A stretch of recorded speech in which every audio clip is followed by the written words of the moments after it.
You probably have one asleep somewhere in your house right now. A cat. We post millions of them online. We keep them on our laps.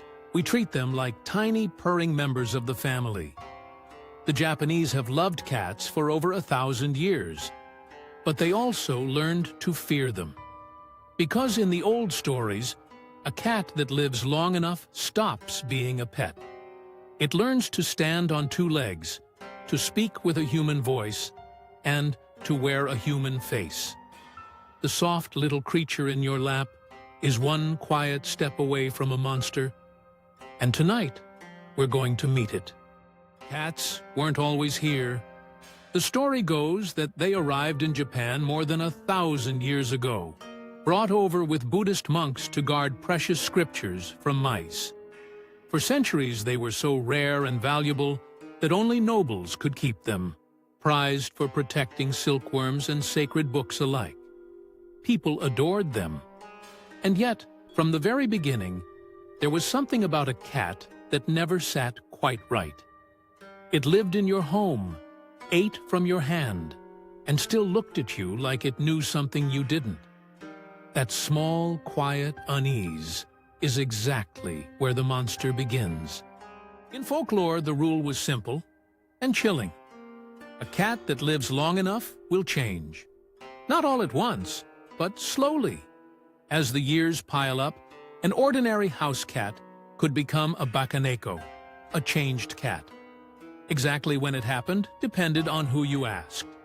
Some villages said 7 years, others 12 or 13. But once a cat crossed that invisible line, it was no longer just an animal. It could shift its shape, walk upright, understand every word you spoke, and turn on the household it had lived in for years. The pet hadn't grown up. It had been replaced by something wearing its fur.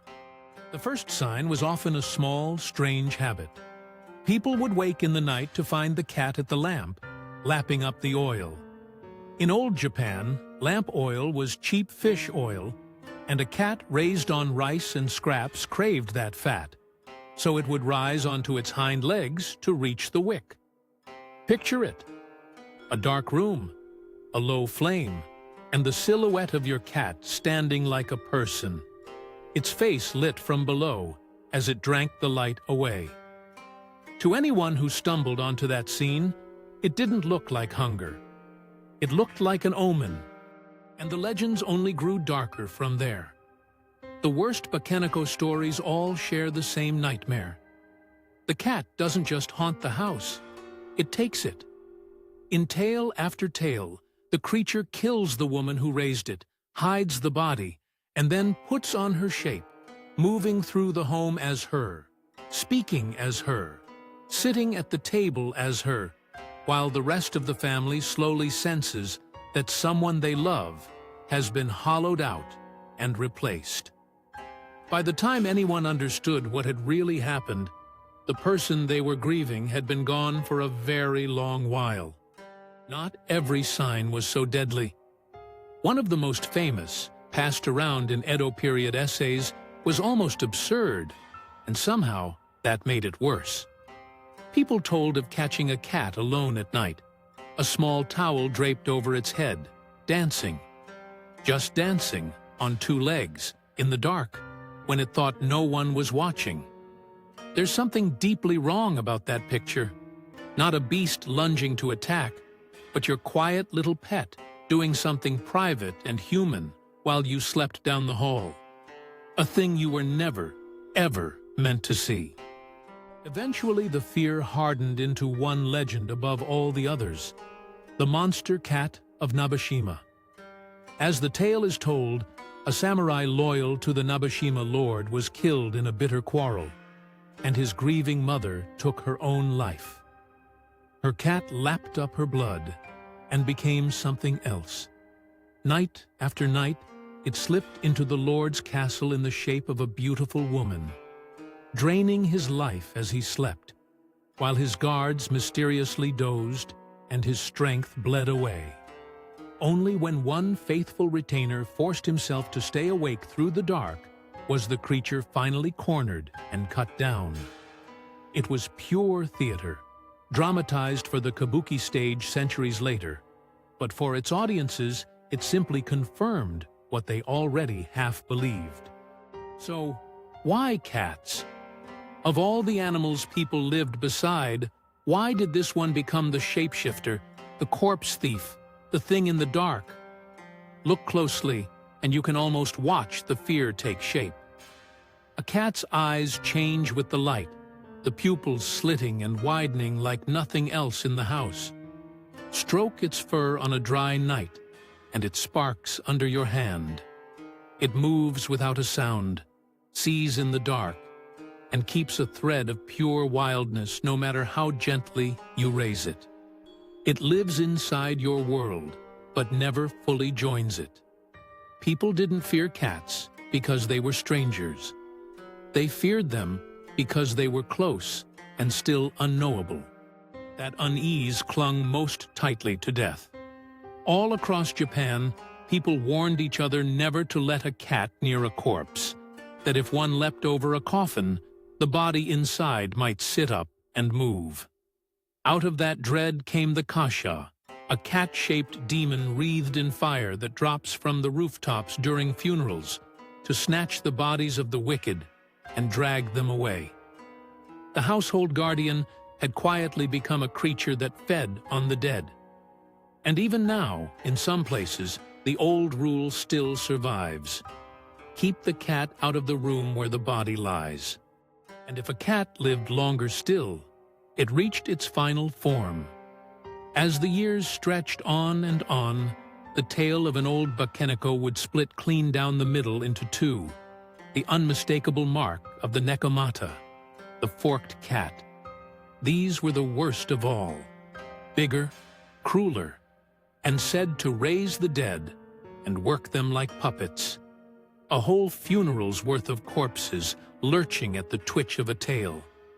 The small animal that once curled up in a child's arms had become, at the very far end of its life, something close to a god of death. And here is the twist that makes the cat so strange in Japan. The very same culture that feared all of this also fell completely, helplessly in love.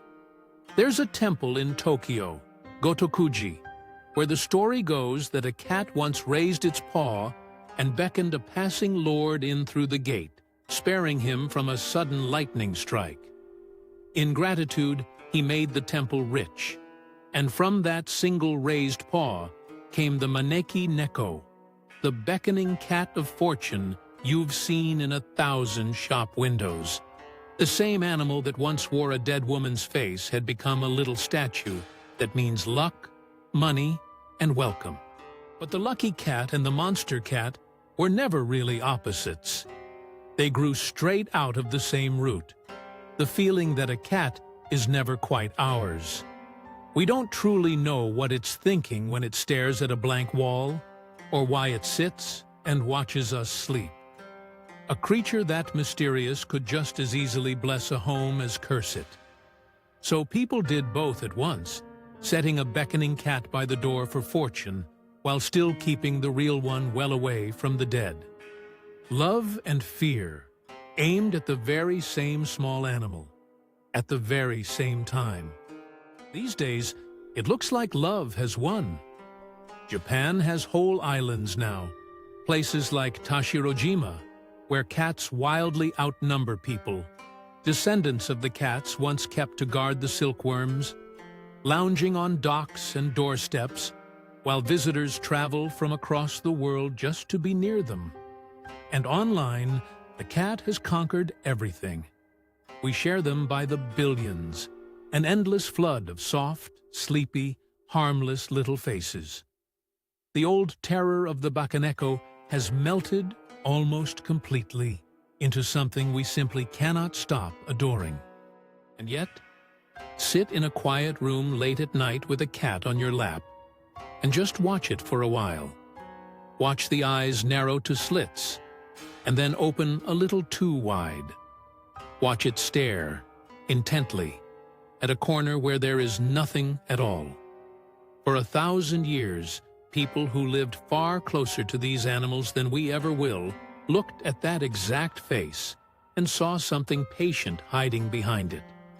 Maybe they were wrong. Maybe it really is just a sleepy little pet. But the next time yours holds your gaze a beat too long, you might catch yourself wondering, quietly and fondly, just how old it's planning to get. Thanks for watching. If you enjoyed this, please subscribe and leave a like. It really helps, and I'll see you in the next one.